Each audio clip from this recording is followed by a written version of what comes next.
नमस्ते। हाँ, नमस्कार नमस्कार।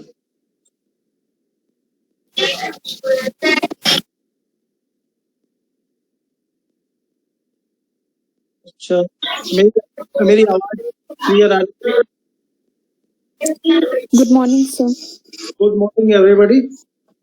आज थोड़ा सा मैं धीरी आवाज में बोलूंगा। जैसा कि मैं बता रहा था कि मैं काफी दिनों से अस्वस्थ हूँ, लेकिन फिर भी आज जो हम विषय आपको पढ़ाने चाह रहे हैं वो एक दृष्टि से देखा जाए तो भारतीय समाज के लिए सुगम है। और लोग अपना म्यूट कर लें, जो अपनी आवाज नहीं कर पाए हैं म्यूट कर लें कभी, ताकि आवाज ना हो मेरे पास। तो आज जो हम विषय पढ़ाने जा रहे हैं वो भारतीय समाज के हिसाब से ग्राह्य है, किंतु पश्चिमी और वैश्विक समाज के दृष्टिकोण से विश्व का सबसे कठिनतम विषय है। कठिनतम विषय मैं इस माने में कर रहा हूं क्योंकि इसमें कई संप्रदायों को पढ़ाना है, वैष्णव को पढ़ाना है, शैव को पढ़ाना है, शक्ति और भक्ति को पढ़ाना है, जिसका कि सीधा का सीधा साहचर्य जो है वो अगर मुझसे पूछा जाए तो ईश्वर से होता है। इसमें ब्रह्म, वेद, इतिहास, उपनिषद और पुराण की बातें आएंगी जो कि अत्यंत ही कठिन है। ये सभी विश्व के अत्यधिक गूढ़तम विषय हैं। ब्रह्म के समय में ब्रह्म के समझना आसान नहीं है। संपूर्ण धर्म का जो वांग्मय है, जो साहित्य है, ईश्वर या ब्रह्म को समझने में अपनी संपूर्ण शक्ति का व्यय कर देता है, तब भी उसे समझा नहीं जा सका है और समझा जा भी नहीं सकता है। वेद व्यास ने अपने ग्रंथ अहम ब्रह्मास्मि और वेदांत सूत्र में जो ब्रह्म के बारे में चीजें बताई हैं वो वस्तुतः अथातो ब्रह्म जिज्ञासा से काफी हद तक मेल जोल खाती हैं। उनका एक अन्य ग्रंथ भी है अथातो ब्रह्म जिज्ञासा, अर्थात ब्रह्म क्या है। जब ब्रह्म की चर्चा की जाती है तो उसका मतलब यही होता है वो अनादि है, अनंत है, सर्वज्ञ है, स्थिर है और वह जो है विनाश भी करता है। तो इस प्रकार से हमको ब्रह्म के संबंध में जब चर्चा की जाती है, अर्थात कहने का मतलब यह है वेद और वेदांत जब पथभ्रष्ट मानव संसार जब जब अंधकार के अज्ञान की ओर अग्रसर हुआ, दिशा विहीन होने लगा, तब तब वेदों ने संसार के समक्ष अपने ज्ञान रूपी ज्योति को प्रस्तुत करने का प्रयास किया। इसीलिए कहा तमसो मां ज्योतिर्गमय, अर्थात अंधकार में मत भटको, ज्योति की तरफ जाओ, बुराई की तरफ मत जाओ, अच्छाई की तरफ जाओ, बंदी की तरफ न जाओ, नेकी की तरफ जाओ, अशांति की ओर मत जाओ, परम शांति की ओर जाओ और असत्य रूपी क्षणभंगुर संसार से विमुख हो जाओ, अर्थात असत्य मायाजाल है उसकी तरफ मत जाओ, सत्य की ओर अग्रसर हो। यह बात कही गई और यह जो है सत्य रूपी ईश्वर के स्वरूप को स्वीकार करने की बात कही गई है। अब सबसे पहले एक धर्म का प्रादुर्भाव हुआ, मैं आपको बताना चाहता हूं। इस संपूर्ण संसार में सर्वप्रथम सनातन हिंदू धर्म ही देदीप्यमान हो रहा था जो संपूर्ण विश्व में प्रज्वलित कर रहा था। कालांतर में उनके उसी सनातन धर्म में के अंतर्गत अनेक बुद्धिजीवियों ने जन्म लिया, जिनके माध्यम से भिन्न भिन्न धर्मों का प्रादुर्भाव हुआ या भिन्न भिन्न धर्मों का आगमन हुआ, जिसमें एक वैष्णव धर्म सर्वाधिक प्रसिद्ध है। आप कभी जाएं गीता प्रेस तो अवश्य ही गीता प्रेस में एक ग्रंथ है जिसका नाम है भागवत, दूसरा ग्रंथ है कल्याण। इन दोनों को अवश्य देखें, पढ़ें और समझें। मैं बार बार बताता हूं, कोई भी ज्ञान जिसे आप उपलब्ध करना चाहते हैं, बिना इन प्राचीन ग्रंथों के कोई भी तरह का ज्ञान संभव ही नहीं है। अगर आपके पास वेद का ज्ञान है, आपके पास रामायण और महाभारत पर महारत हासिल है, तो निश्चित रूप से योग वासिष्ठ ग्रंथ इत्यादि का आपने अवलोकन किया है, तो निश्चित रूप से आपकी समझने और देखने की जो शक्ति होगी वो बड़ी प्रबलतम होगी। प्रबलतम इसलिए माने होगी क्योंकि यह सारी चीजों का आधार यही है। वेद में सब कुछ, जो इसीलिए वेद व्यास ने कहा कि जो इसमें पाया जाता है वही सर्वत्र पाया जाता है, जो इसमें नहीं मिलता है वह कहीं भी अन्यत्र उपलब्ध नहीं होता है। इस तरह की बात वेद व्यास बतलाते हैं। अब आते हैं वैष्णव धर्म। वैष्णव धर्म जो है वस्तुतः भागवत धर्म ही है। वैष्णव का मतलब होता है विष्णु। विष्णु को इस धर्म के अनुयायी या धर्म न कहा जाए, बल्कि ये कहा जाए कि इस तरह के पथ पर चलने वाले लोग भगवान विष्णु को अपना इष्ट देव यानी कि आराध्य मानते थे और समस्त सृष्टि का रचनाकार, समस्त सृष्टि को बनाने वाला उसे ही मानते थे। और यह भी कहते थे, बड़े उत्साह के साथ कहते थे, यह संसार उसी का है, उसी ने बनाया है, अर्थात विष्णु ने ही इस संसार का निर्माण कार्य किया है। विष्णु और क्योंकि वे इस संसार में और विष्णु के बीच में कोई भेद नहीं मानते हैं। एक तरह से हमसे पूछा जाए तो वे संसार और विष्णु के बीच में भेद न मान करके संसार और विष्णु को एक दूसरे का पर्यायवाची मानते हैं। और आप जानते हैं कि एक कथा बड़ी प्रचलित है कि भगवान विष्णु अथा सिंधु में, सिंधु माने सागर में, और वो भी कहा गया था क्षीर सागर। क्षीर सागर मीन्स दूध के सागर में सहस्त्र फण वाले, जिसको कि आप शेषनाग कहते हैं, के ऊपर शयन करते हैं। और जब वे शयन करते रहते हैं तो उनके नाभि से एक कमल का फूल उदित होता है, जिसमें कि ब्रह्मा का प्रादुर्भाव या ब्रह्मा की उत्पत्ति या व्युत्पत्ति या ओरिजिन आरंभ होती है। जब वह ब्रह्मा, जो कि एक तरह से कहा जाए सकल ब्रह्मांड का नियंता बना, अर्थात कहने का मतलब यह है कि विष्णु के माध्यम से ब्रह्मा की संरचना हुई, जो सकल ब्रह्मांड को बनाने वाला हुआ, नियंता हुआ, और वह जन्म उसी के माध्यम से यानी विष्णु के माध्यम से होता है। वो संसार का सृजन करता है। जैसे कभी कभी न सूखने वाला सरोवर, हजारों सरोवर से जो सरोवर सूखता नहीं है, उसमें अनगिनत हजारों छोटे छोटे स्रोत, धाराएं निकलती रहती हैं। वैसे ही इस सतनिधि यानी कि इस ब्रह्म से, हरि से हजारों अवतार का आगमन हुआ, अवतरण हुआ, अर्थात विष्णु के अवतार को, जिसमें कि वैष्णव धर्मावलंबियों के अनुसार इनकी अधिकतम जो अवतारों की संख्या बताई गई है वह 24 बतलाई गई है।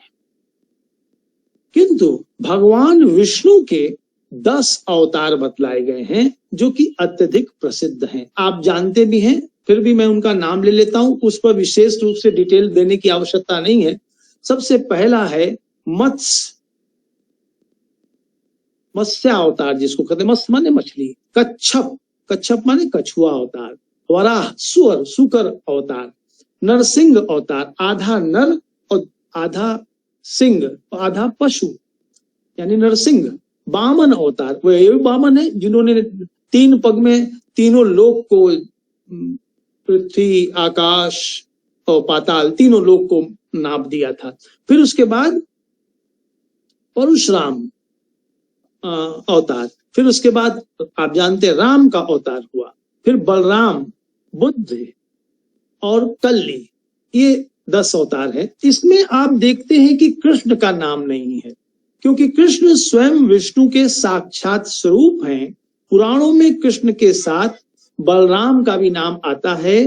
वास्तव में कृष्ण विष्णु के ही रूप हैं। महाभारत के शांति पर्व में जैसा कि युधिष्ठिर महाराज बतलाते हैं, यह समस्त संसार आपकी लीलामयी सृष्टि है। यानी महाभारत में युधिष्ठिर ने कहा कृष्ण से कि यह समस्त संसार जो है आपकी लीलामयी सृष्टि है। आप विश्व की आत्मा है, संपूर्ण विश्व की आत्मा। अर्थात जब विश्व की आत्मा है तो स्थावर और जंगम, जिसमें कि प्राण है और जिसमें प्राण नहीं है, सभी में आपका वास है ना। आप व्यापक होने के फलस्वरूप ही इतने व्यापक हैं विष्णु कि व्यापक होने के फलस्वरूप ही आपको जो है विष्णु का नाम दिया गया है। विजयी होने के फलस्वरूप आप सब पर विजय प्राप्त करते हैं। आपने हार का मुख देखा नहीं है और विजयी होने के फलस्वरूप आप विष्णु हैं। दुखों का पाप हरण करने के कारण आप हरि हैं और अपनी ओर आकृष्ट करने की वजह से आकृष्ट करने वाला कृष्ण है। बैकुंठ धाम में विराजित होने की वजह से आपको बैकुंठ भी कहा गया और सभी पुरुषों में उत्तम है, इसलिए आपको पुरुषोत्तम नाम से अभिषिक्त किया गया। इस प्रकार से हम देखते हैं कि वैष्णव धर्म का प्रादुर्भाव हुआ। अब प्रश्न उठता है कि वैष्णव धर्म का विकास या अभ्युदय भगवान कृष्ण के पिता वासुदेव थे, इसीलिए कृष्ण को वासुदेव कृष्ण ही के भी कहा गया है, अथवा इसे कृष्ण भक्ति का योगदान भी मानते हैं। मौर्य काल, जो कि आप जानते हैं, जिसका कि प्रणेता चंद्रगुप्त मौर्य था, बिंदुसार था, अशोक था, दशरथ, शर्मा, कुणाल, संप्रति इत्यादि जो है इसके सक्सेसर्स थे, उत्तराधिकारी थे। वही मौर्य काल के उपरांत जिस रूप में वैदिक धर्म का विकास हुआ, उसमें कृष्ण को, भगवान कृष्ण को, उस वैदिक धर्म में भगवान कृष्ण को अत्यधिक महत्व दिया गया। 5वीं ईस्वी पूर्व इस संप्रदाय का 6ठी शताब्दी ईस्वी पूर्व में महात्मा बुद्ध का प्रादुर्भाव हुआ था। 556 ईस्वी पूर्व, और उसी 5वीं शताब्दी में इस संप्रदाय का उदय हो चुका था, जिसका उल्लेख एक ग्रंथ है पाणिनि की अष्टाध्यायी। नाम सुना होगा, नहीं सुना है तो सुन लीजिए। यह एक व्याकरण का ग्रंथ है। मेगास्थनीज की इंडिका। मेगास्थनीज एक चीनी यात्री था जो भारतवर्ष में आया था चंद्रगुप्त मौर्य के जमाने में, और उसने इंडिका नामक ग्रंथ का प्रणयन किया। एक्सक्यूज मी सर, मेगास्थनीज यूनानी था, चीनी नहीं। हाँ, ठीक करे, मैं मुझसे अनजाने में निकल गया। मेगास्थनीज जो आया था भारतवर्ष में, है ना, वो भारतवर्ष में चंद्रगुप्त मौर्य के जमाने में उसने इंडिका नामक ग्रंथ की रचना की थी, जो कि आज अप्राप्य है। आपने ठीक हमको याद दिला दिया। तो इस प्रकार से मैंने अभी कल एक्चुअली 2 चीनी यात्रियों पर विवरण दे रहा था, फाइयान, वेंग सॉन्ग, पुस्ती, तो इसीलिए वो निकल गया, कभी कभी होता है, कोई बात नहीं, है ना। अच्छा किया आपने टोक दिया। वैष्णव धर्म आप लोग को समझ में आ रहा है कि नहीं कुछ भी? जी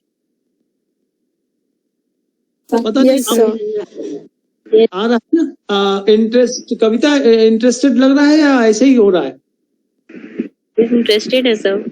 नहीं, आज तो मतलब कि अगर देखा जाए कि जो आधुनिक युग है, प्रगतिशील युग है, उसमें पता नहीं हम आपको हजारों वर्ष पीछे ले जा रहे हैं। तो इस प्रकार से हम आप लोग के मस्तिष्क को दंडित करने का कार्य कर रहे हैं। इसलिए मुझे कभी कभी कष्ट होता है कि पता नहीं आप लोग मेरी बात कितनी रुचिपर तरीके से सुन रहे हैं। लेकिन इन सब के बावजूद भी हमारा दायित्व होता है, जो आपको अपनी हेरिटेज की जो परंपरा है, जो हमारा अपना धर्म रहा है, उसको आप अपने मस्तिष्क में कहीं डाल लें। जब आप अपने मस्तिष्क में कहीं डाल लेंगे तो यकीन मानिए कि जब आवश्यकता होगी तो उसको झाड़ पोछ करके, साफ सुथरा कर करके किसी भी समय उसका उपयोग कर लेंगे। आपके किसी कूड़े खाने में, मस्तिष्क के कूड़े खाने में अगर पड़ा रहेगा, कहीं कोई कूड़ा खाना भी होता है जिसमें आप वेस्टेज चीज डालते हैं, तो उसको कभी भी उठा करके जब आप उसको निकाल करके धूल हटाएंगे और कपड़े से साफ करेंगे तो वो चमकने लगेगा, तो आपके लिए कभी बड़ा उपयोगी हो जाता है। क्योंकि हम लोग भी महसूस करते हैं, जब इतिहास में कई हम लोग क्वेश्चंस भी करते हैं, हम लोग एग्जामिनेशंस भी देते हैं, ऐसे assistant professor, professor, reader, associate professor के समय में हम लोग इंटरव्यू भी देते हैं। तो ये सब बड़े शस्त्र के रूप में बड़े काम आते हैं। तो आप भी इस चीजों को अवश्य समझिए। तो वैष्णव धर्म के जो सिद्धांत थे, है ना, तो वैष्णव धर्म के प्रारंभिक सिद्धांत जो है, प्रश्न उठता है कहां से मिलते हैं, तो आप बता भी सकते हैं, गीता के भी अंतर्गत मिलते हैं। इसमें ज्ञान, कर्म, भक्ति का समन्वय किया गया है और यही ईश्वर प्राप्ति का साधन भी बताया गया है। ज्ञान, कर्म और भक्ति बड़ा आसान है इसको समझना। हमारे यहाँ शास्त्र बतलाते हैं कि आपको अपने जीवन को सार्थक, उपयोगी बना लेना ही मोक्ष को उपलब्ध हो जाना है। अर्थात अगर आपके पास इसके साधन के रूप में ज्ञान आवश्यक है, अगर ज्ञान नहीं उपलब्ध हो पाता तो आप अच्छे कर्म का संपादन करें, और अच्छे कर्म भी आपको नहीं आ पाते या नहीं कर पाते हैं, तो एक मार्ग बताया, वह है भक्ति का मार्ग। और इसमें तीनों का समन्वय किया गया है और यही बताया गया है कि इन्हीं तीनों के माध्यम से ही ईश्वर प्राप्ति संभव है। कुछ लोगों ने वैष्णव धर्म में ईश्वर प्राप्ति को ही मोक्ष बतलाया है। इसमें प्राथमिकता वासुदेव कृष्ण की भक्ति को प्रदान की गई है, जिसमें कहा गया है आत्मा अनित्य है, अनित्य है, सतत है, अविनाशी है, कभी विनाश नहीं होगा, और ईश्वर सब पर इसने रखने वाली आत्मा है, जिसको कि मैंने प्रारंभ में ही बताया आपको। गीता में कहा गया है भी है, जब जब अधर्म बढ़ता है तब तब अधर्म का नाश करने के लिए धर्म की स्थापना होती है। बड़ा प्रसिद्ध श्लोक है, यदा यदा ही धर्मस्य ग्लानिर्भवति भारत अभ्युत्थानम् धर्मस्य संजाति युगे, है ना। तब कि इस प्रकार से स्थापना की है के लिए हम परमात्मा अवतार लेता है, अर्थात मृत्यु लोक में वह ईश्वर प्रकट होता है, अपने स्वरूप में विभिन्न स्वरूपों में वो अवतार लेता है। कालांतर में चलकर यह भावना अत्यधिक लोकप्रिय हुई और विष्णु के दशावतार की कल्पना की जाने लगी। दशावतार की कल्पना भागवत धर्म की विभिन्न धाराओं का समन्वय, मतलब दशावतार जो कि मैंने पूर्व में बताया, उनको स्थापित करने से भागवत धर्म की विभिन्न भावनाओं का, विभिन्न धाराओं का समन्वय, आपस में तालमेल अत्यधिक सरल हो गया। और इन अवतारों में कृष्ण राम का नाम भारतीय जनजीवन में आप सभी जानते हैं बड़े सम्मान के साथ लिया गया। कृष्ण उपासना केवल कृष्ण तक ही सीमित नहीं रही, वरन उनके परिवार के अन्य सदस्यों को भी बड़ा सम्मान दिया गया। जैसे में उनके कुछ संबंधी थे, संजय गण थे, अनिरुद्ध था, प्रद्युम्न था, ये सब कृष्ण के संबंधी थे। अब वासुदेव तो इनके जन्मदाता थे। ये चारों क्रमशः वासुदेव द्वारा ही उद्भूत है, अतः इन्हें चतुर्व्यूह सिद्धांत के नाम से भी संबोधित करते हैं। चतुर्व्यूह सिद्धांत, चार व्यू यानी कि इन चारों को अपने मस्तिष्क में सम्मान देते हुए संरचना करना, यही चतुर्व्यूह सिद्धांत है। रामानुज, माधवाचार्य, वल्लभाचार्य और चैतन्य महाप्रभु, इन सभी का नाम आपने अवश्य सुना होगा।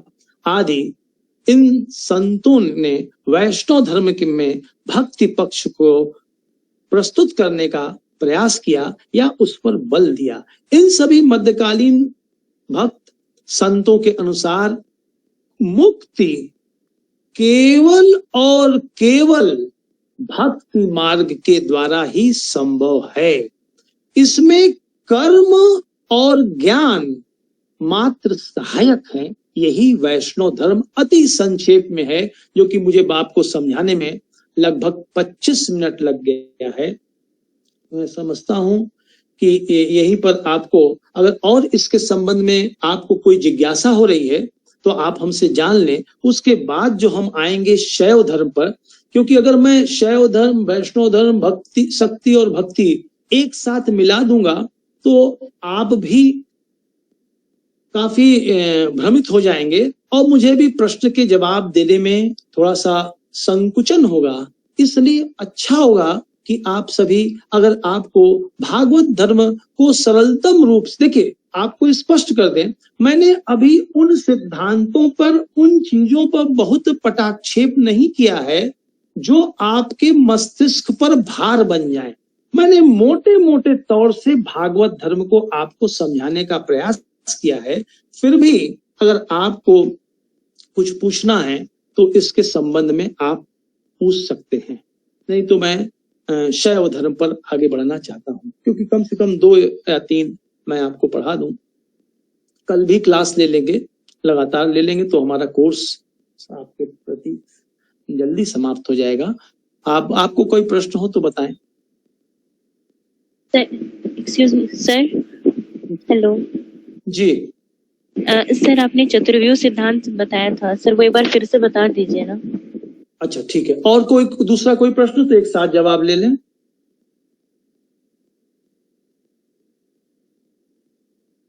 नहीं है ना? तो इसके बाद मैं इसको बताने के बाद मैं आगे बढ़ना चाहूंगा, ठीक है ना? फिर मैं सीधे आ जाऊंगा। अगर कोई और प्रश्न है तो पूछ लीजिए, ताकि एक साथ दोनों का जवाब दे दूं। सर भागवत धर्म और वैष्णव धर्म एक होता है, अलग है?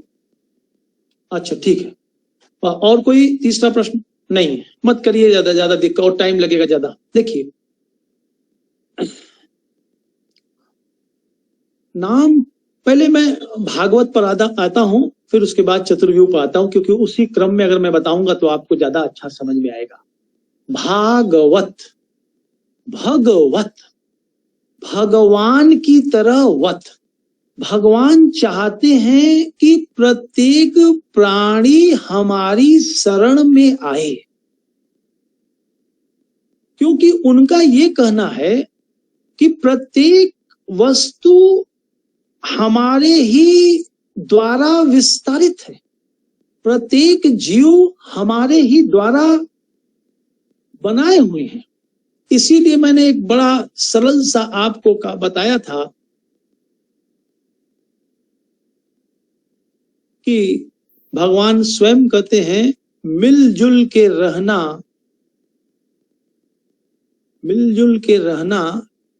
मेरा ही रूप है, मिलजुल के रहना मेरा ही रूप है, तुझे जीना न आए तो मैं क्या करूं। जो मिलजुल के, प्रत्येक व्यक्ति एक दूसरे से अवलंबित है, आधारित है, एक दूसरे से कनेक्टेड है। प्रत्येक वस्तु एक दूसरे से संबंधित है, वस्तु भी है। मैं इसलिए बता रहा हूं, एक बहुत बड़ा व्यक्ति था,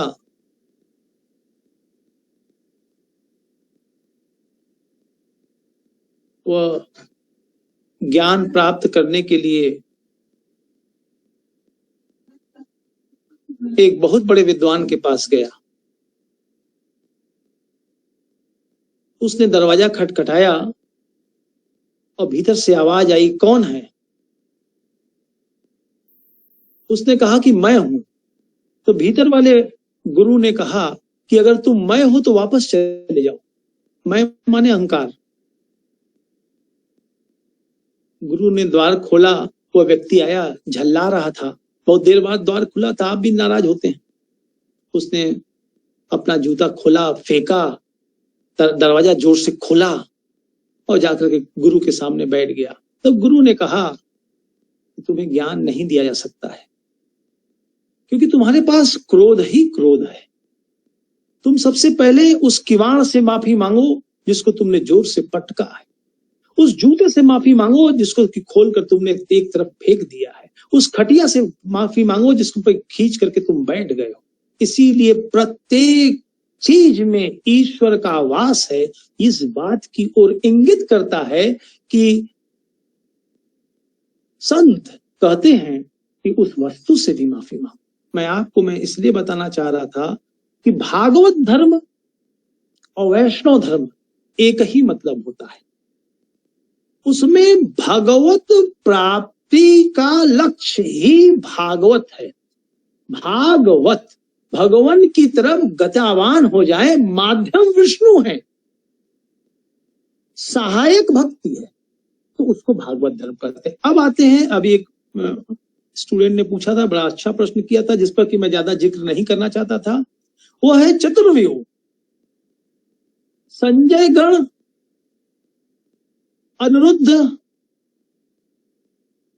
प्रद्युम्न और कृष्ण, ये वासुदेव के द्वारा उत्पन्न है। पहले कृष्ण, और इनकी पूजा भागवत धर्म वाले सिर्फ कृष्ण को प्रसन्न करने के लिए, भागवत को भगवान कृष्ण को प्रसन्न करने के लिए वासुदेव को याद रखिएगा, इनकी निगाह में ये चारों लोग जो हैं एक व्यू हैं। अगर हमें कृष्ण को प्रसन्न करना है तो वासुदेव को प्रसन्न करना होगा, प्रद्युम्न को प्रसन्न करना होगा, उनके पुत्र हैं, है ना। और इसीलिए जो है इन्हें चतुर्व्यूह कहा गया है ना। तो हमको इन्हें प्रसन्न करने के लिए इनके नाम चारों क्रमशः संजयण, अनिरुद्ध, प्रद्युम्न और कृष्ण। पहले कृष्ण है और उनके मूल करता है वासुदेव। तो उनको भी वो कहते हैं कि अगर साफ अर्थ है कि हमें अगर कृष्ण को, विष्णु को उपलब्ध होना है तो इन सभी को प्रसन्न करके ही हम उपलब्ध कर सकते हैं। इसीलिए इनको कहा गया चतुर्व्यूह। और इसके सबसे अधिक पोषक थे, मैंने आपको बताया, रामानुजाचार्य, माधवाचार्य, वल्लभाचार्य और चैतन्य महाप्रभु, जो बंगाल से संबंधित है। अब मैंने इनको बताया कि केवल और केवल मुक्ति, कहते हैं कि मुक्ति केवल और केवल, मात्र और मात्र भक्ति मार्ग द्वारा ही मिल सकती है। कर्म और ज्ञान तो एकमात्र सहायक हैं। रामानुजाचार्य के अनुसार जब मनुष्य की भक्ति भावना से ईश्वर के मनुष्य अपनी भक्ति भावना के माध्यम से ईश्वर के समक्ष आत्मसमर्पण कर देता है, तभी उसकी कृपा से मुक्ति मिल सकती है। इसीलिए मध्यकालीन भारत के इतिहास में आंदोलन करने वालों में एक मध्यकालीन भारत का काल ही जो था भक्ति आंदोलन का काल था, जिसमें आपको याद होगा कबीर, तुलसी, सूर, ये सब अलग अलग तरह के थे। रामानुजाचार्य थे वो वैष्णव भागवत के थे, वो प्रथम आचार्य थे, सर्वप्रथम आचार्य थे। इन्होंने ही 3 पदार्थों के अस्तित्व को स्वीकार किया था, इसलिए मैं बता रहा हूं। और वो 3 पदार्थों का अस्तित्व का क्या है? वह है चित्त, अचित्त और ईश्वर, है ना।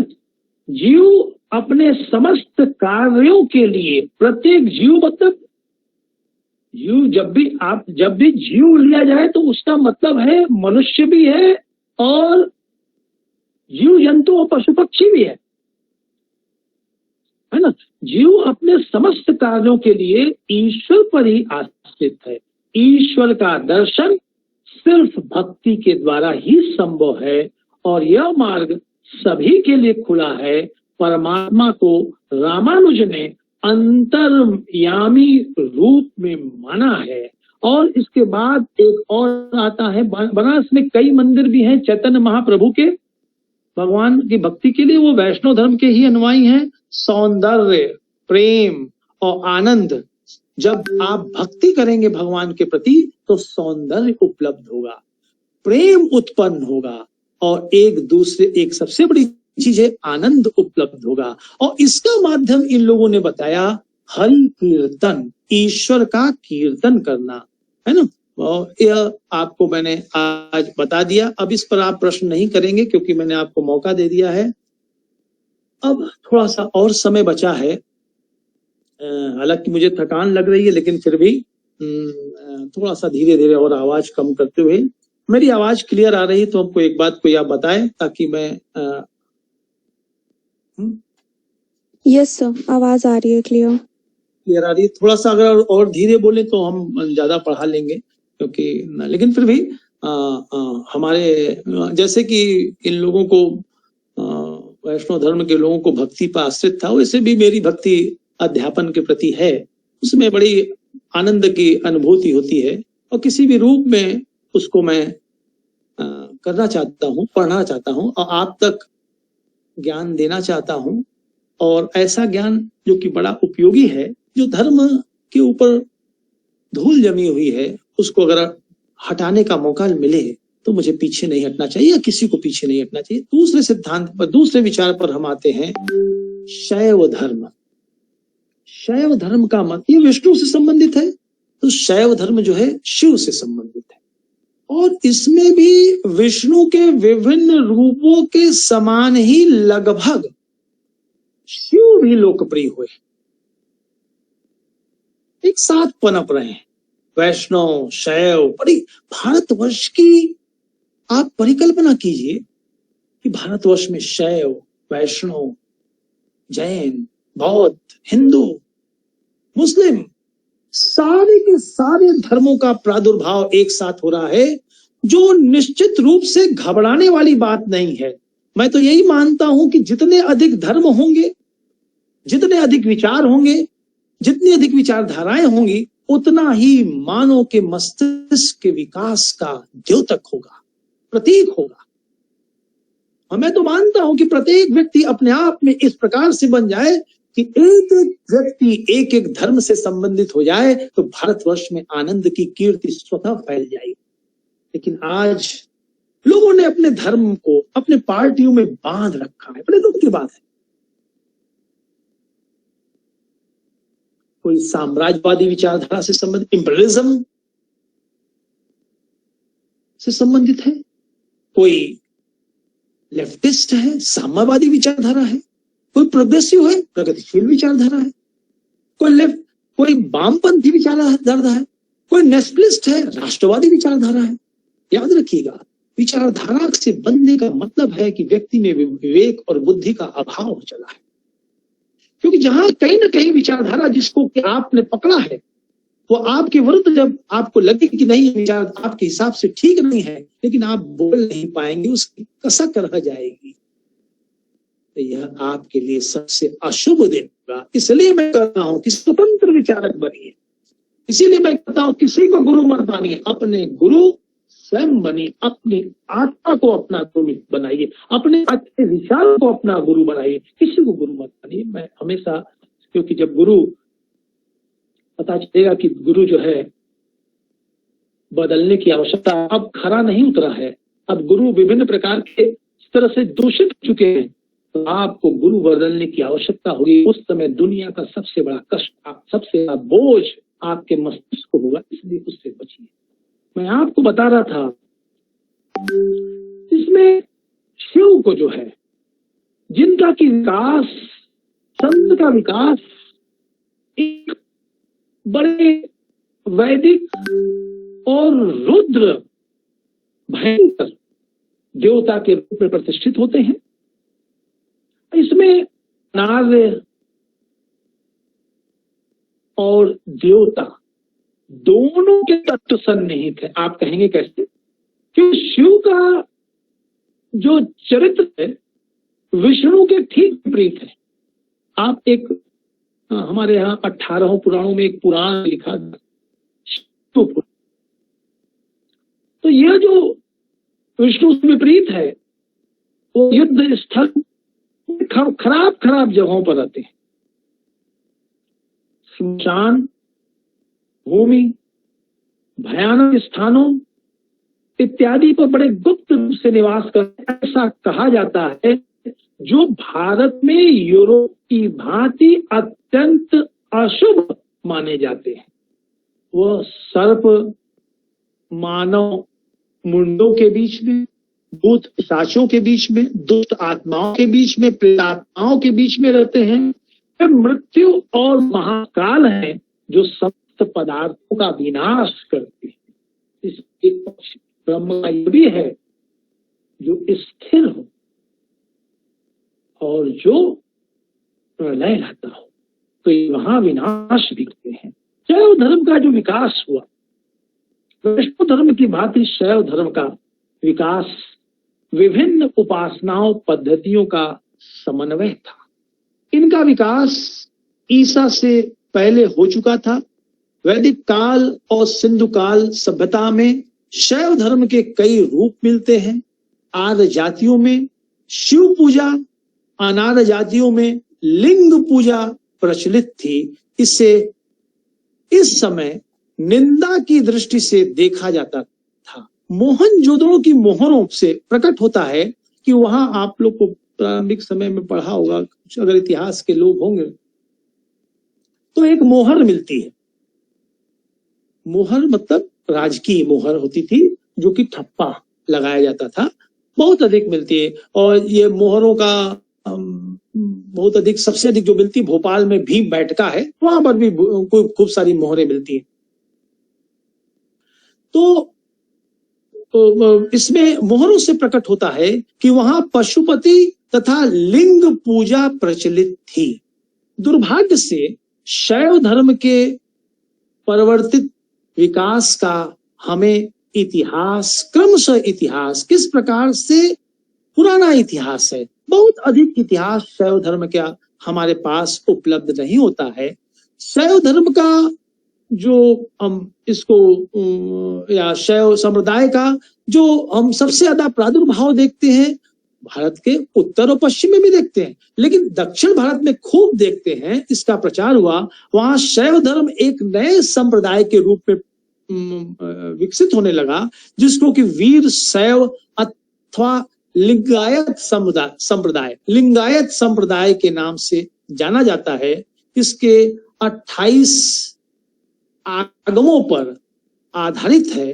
विष्णु पुराण में या एक नाम आता है, ग्रंथ में लिखा था, लेकिन हमको लगा कि वसव पुराण लिखा था।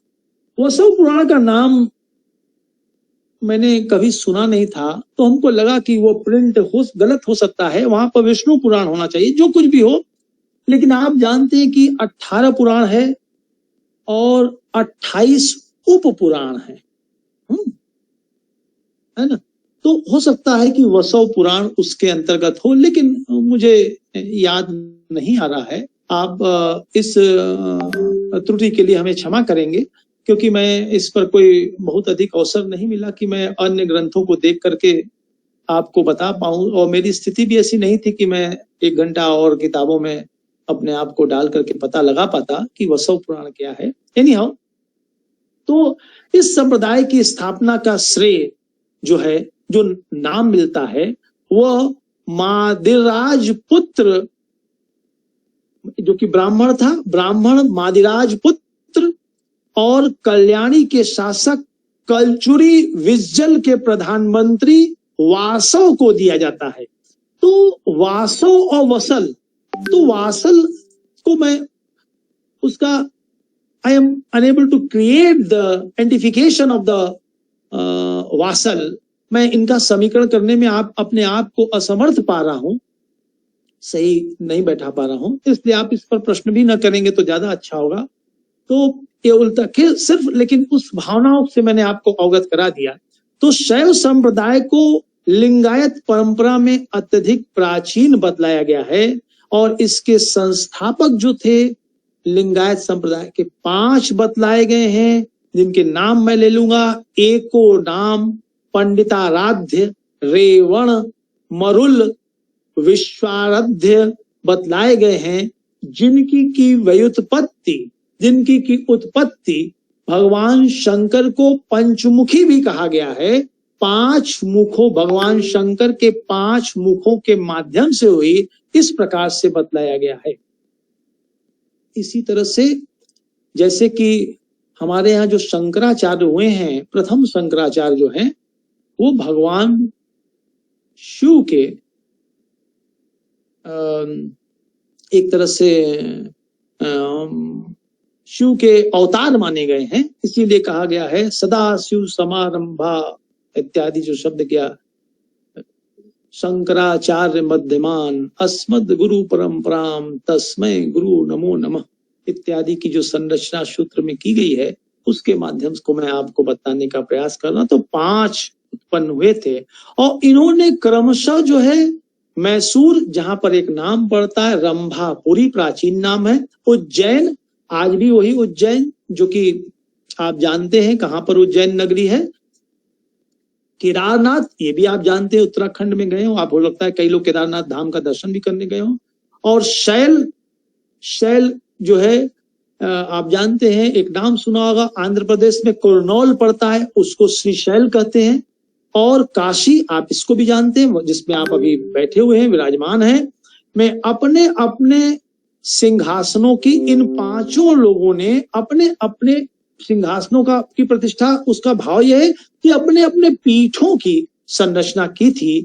और इस संप्रदाय के सिद्धांत का मूल जो है उपनिषद बताया गया है, और इसका साहित्य मूल रूप से जो है, इनके जो साहित्य मिलते हैं वो कन्नड़ भाषा के अंतर्गत मिलते हैं। कन्नड़ भाषा जो है कर्नाटक में बोले जाने वाली एक भाषा का नाम है कन्नड़। आप जानते होंगे, सुने होंगे, बड़ी मुश्किल से उसको समझना होता है। हमारे कई मित्र थे जो कन्नड़ भाषी, कुछ बोलते थे तो समझ भी नहीं आता था, और सब भाषाएं तो समझ में आ जाती हैं, जैसे कि महाराष्ट्री वगैरह वही, बंगला वगैरह वही, लेकिन इसको समझना बड़ा कठिन होता है। अब है कि शैव धर्म जो सिद्धांत है, यह शिव ही परम ब्रह्म है, जो स्वतंत्र है और नश्वर है। ये शैव सिद्धांत है। शिव ही परम, क्या बताया मैंने, परम ब्रह्म है, और वो स्वतंत्र है और नश्वर है। कहां से आया, कहां, उसका विनाश भी नहीं होगा, नश्वर है। उससे स्थल पर क्योंकि शिव में ही विश्व स्थिर होता है, इसलिए उसे स्थल भी कहा गया है। शिव को स्थल भी कहा गया है, क्योंकि उसमें विश्व स्थिर होता है और उसी में विलय हो जाता है। विश्व स्थिर भी होता है, उसमें विलय हो जाता है, विलय माने लीन हो जाता है, मिल जाता है, और इसीलिए यह जो है ल से लय का वाचक होता है। शिव में ही समस्त प्राणी और समस्त शक्तियां, समस्त लोग निवास करते हैं। लिंग स्थल ही शिव या रुद्र का स्वरूप है। ध्यान दीजिएगा, सबसे पहले शिवलिंग का भाव लोग भिन्न भिन्न लेते हैं, लेकिन लिंग का मतलब होता है चिन्ह, सूचक, है ना। और उसे शिव रुद्र में है, तथा यह कहा गया, रुद्र माने क्रोध, और अंग स्थल जीवात्मा है। सब जो उनका अंग स्थल है वो जीवात्मा है। शिव शक्ति भी इसी के अनुसार दो भागों में बढ़ जाती है। लिंग स्थल की स्थिति का नाम कला एवं अंग स्थल, अंग स्थल मतलब जैसा कि अभी मैं बताया जहां जीव उत्पन्न होता अर्थात जीवात्मा की शक्ति का नाम ही भक्ति है। लिंग शिव का बाह्य प्रतीक न होकर के साक्षात स्वरूप का द्योतक है। वो विश्व का पहला प्रतीक चिन्ह हमको लगता है शिवलिंग है, जो उसका बाह्य नहीं है, वो साक्षात स्वरूप है भगवान शंकर का। और इस लिंग के तीन भेद, थोड़ा सा कठिन हो रहा है लेकिन आप उसको अपने मस्तिष्क में समझ में आए या ना आए आप बैठा लीजिए। इस लिंग के, क्योंकि मैं हमारी आपको बता दें कि चूंकि ये टेप होता है इसलिए बहुत कुछ खुल करके मैं शिवलिंग पर नहीं बोल पाऊंगा।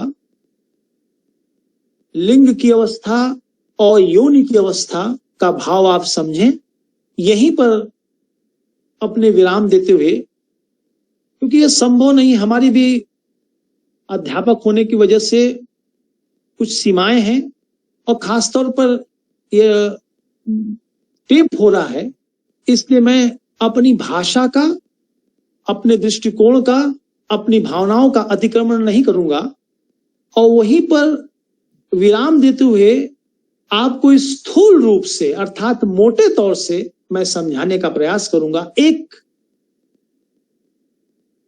संकेत मैंने आपको प्रारंभ में दे दिया है, इसीलिए लिंग के तीन भेद माने गए।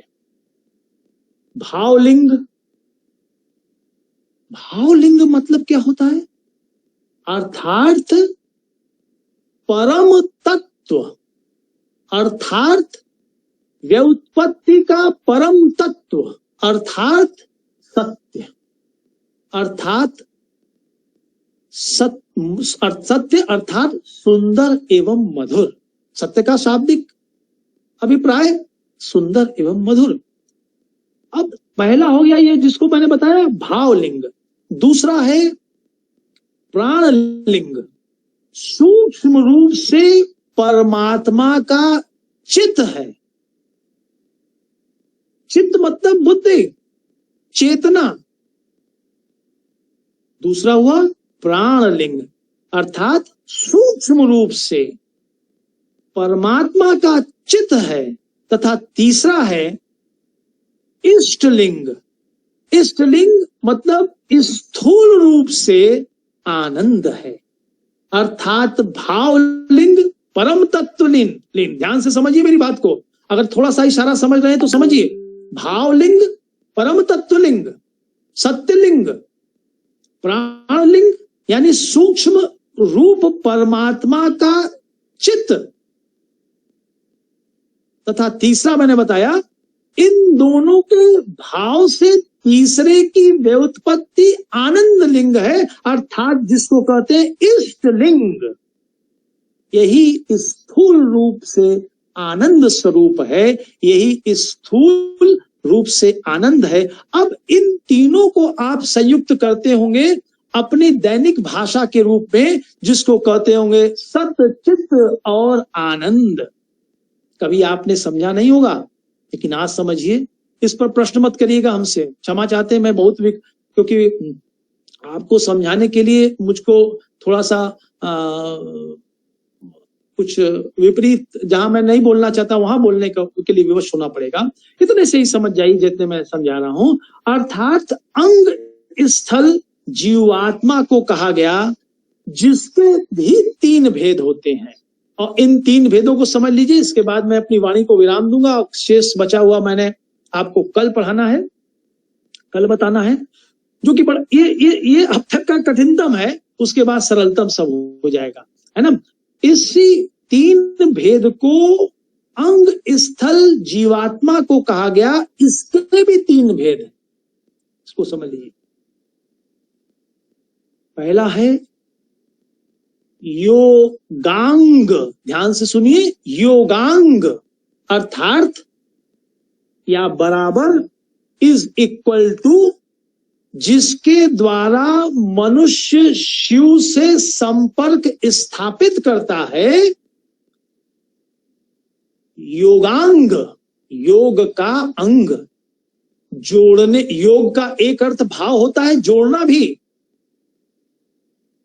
योगांग, जिसके द्वारा मनुष्य शिव से संपर्क स्थापित करता है, अर्थात योगांग करता है।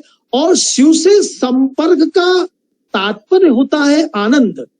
कभी कभी आप अच्छे गाने को जब सुनते होंगे, आज वाले अच्छे गाने नहीं, जो कि कभी आते थे अच्छे अच्छे गाने, या अच्छी बातों को सुनते होंगे, या अच्छे आदमियों से आपकी मुलाकात होती होगी, तो आपको समय का पता ही नहीं चलता होगा। या खेलते होंगे तो भी समय का पता नहीं चलता होगा। योगदस्त हो जाते। योग अर्थात खेल से अपने को योग कर लेना, जोड़ लेना। अर्थात अच्छे आदमियों से अपने को जोड़ लेना। अर्थात जो आप चाहते हैं उससे अपने आप को संयुक्त कर लेना। तो जब आप उससे अपने आप को योगांग कर लेते हैं, तो आपको क्या उपलब्ध होता है? आनंद उपलब्ध होता है।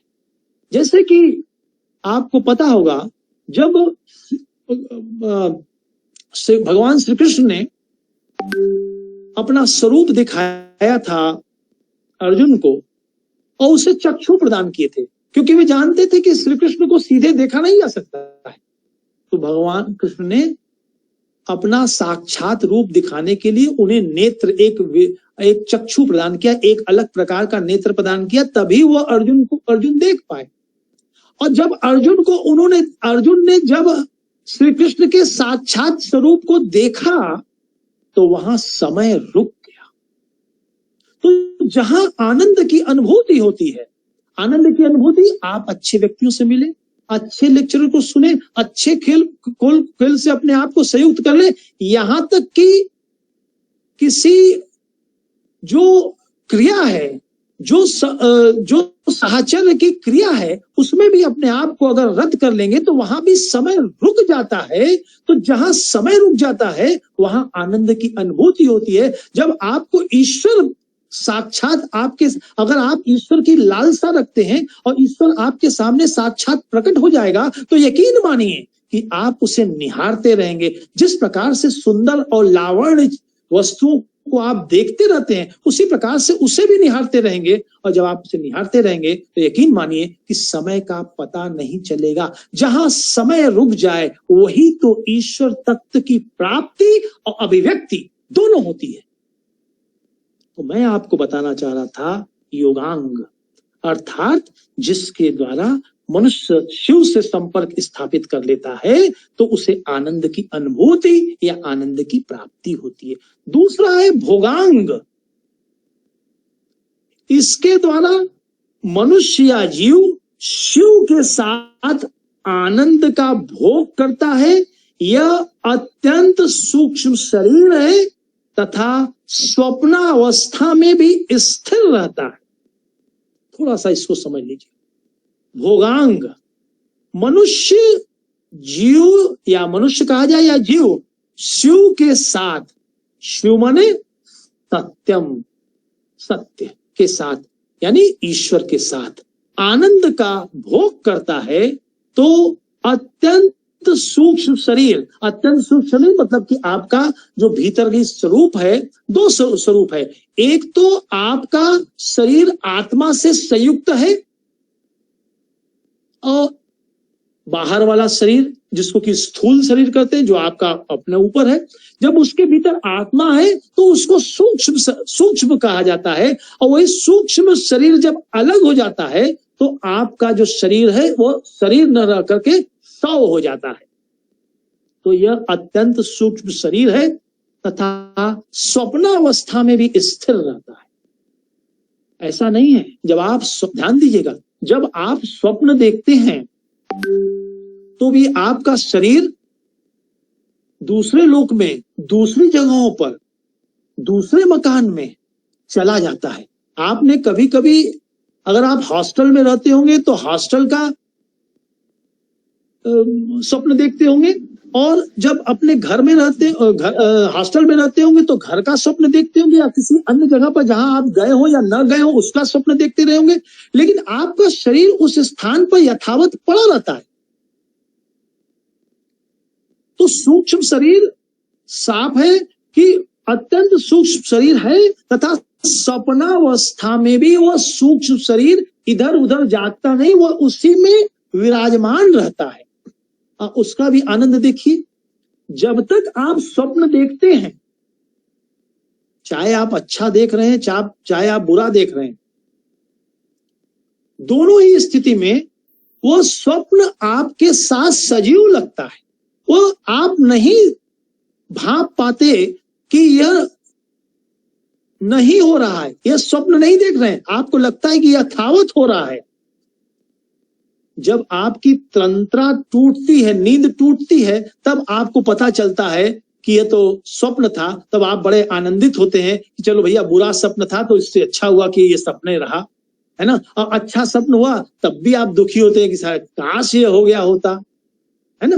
दोनों स्थितियां बनती है। तो आप अपने आप को स्वप्नावस्था में भी सूक्ष्म शरीर के साथ जीवित अवस्था में मानते हैं, जबकि स्थूल शरीर और आपका मुख्य शरीर सूक्ष्म शरीर के साथ यथावत एक स्थान पर पड़ा रहता है। भाई मैं अब पूरा ताकत के साथ समझा रहा हूं और सरलतम शब्दों में कठिनतम चीजों को हो सकता है कि आपको समझ में ना आए इसके बाद, लेकिन फिर भी पूरी शक्ति मैं समझता हूं कि कुछ थोड़ा सा भी ध्यान से अगर सुन रहे होंगे तो जरूर आपको समझ में आ रहा होगा।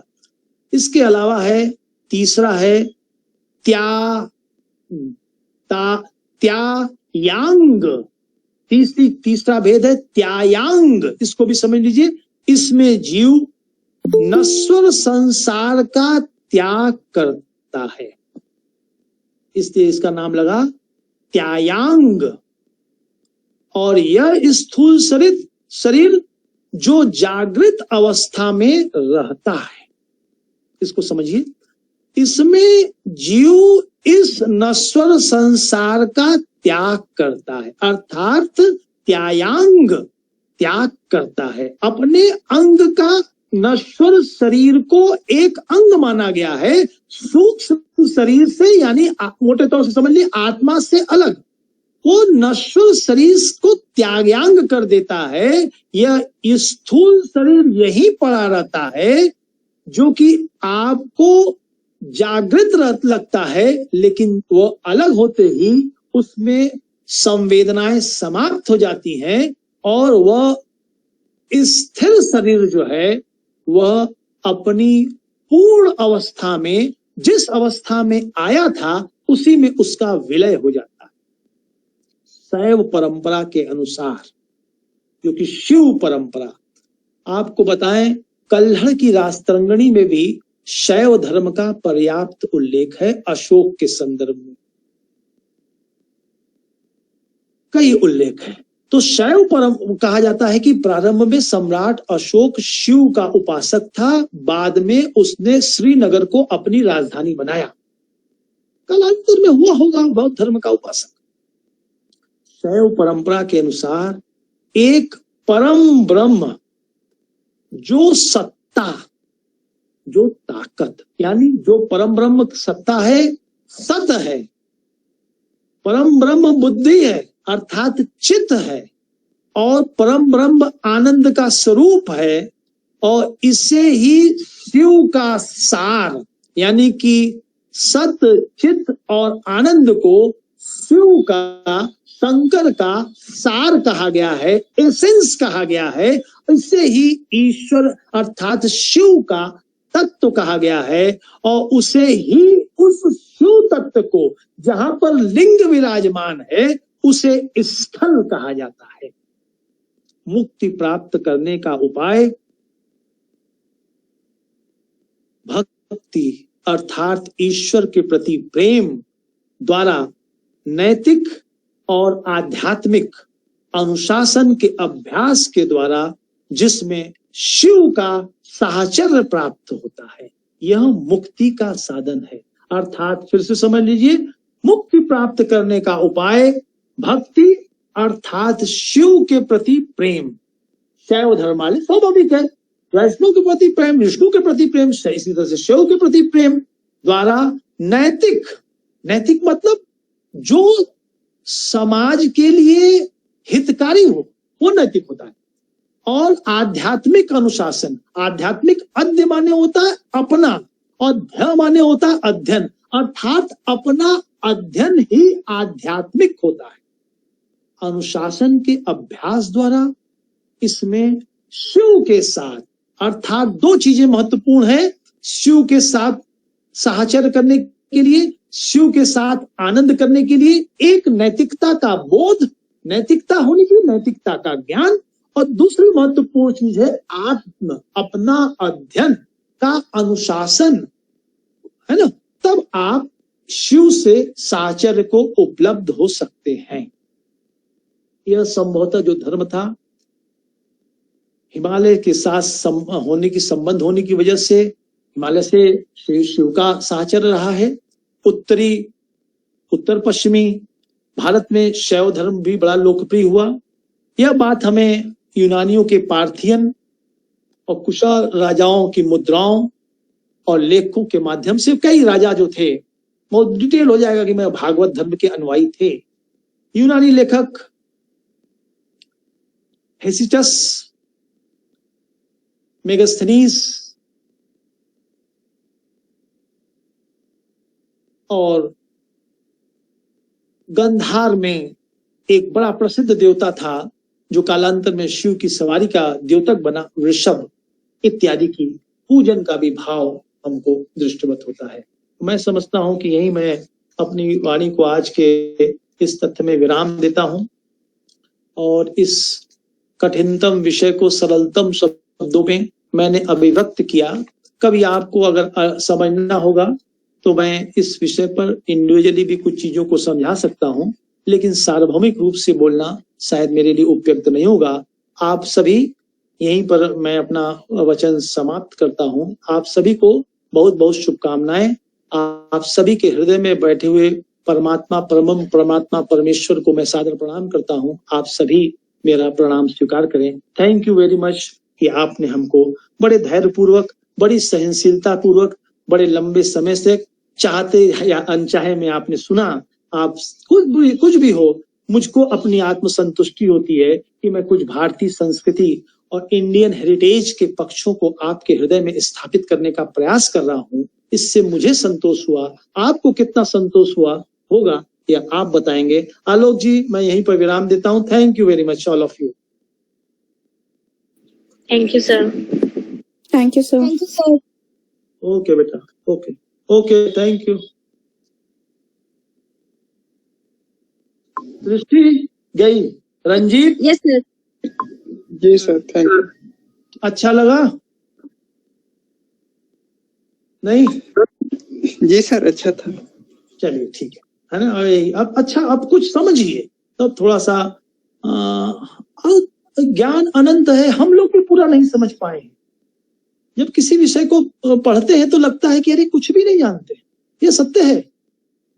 थोड़ा सा भी समझ लेंगे, तो किसी एक चीज को समझना, एक चीज को पकड़ करके नैया पार हो सकती है, वो सत्य, चित्त और आनंद, जिस पर कि आज मैंने व्याख्या की। Thank you very much again, once again all of you. Thank you sir.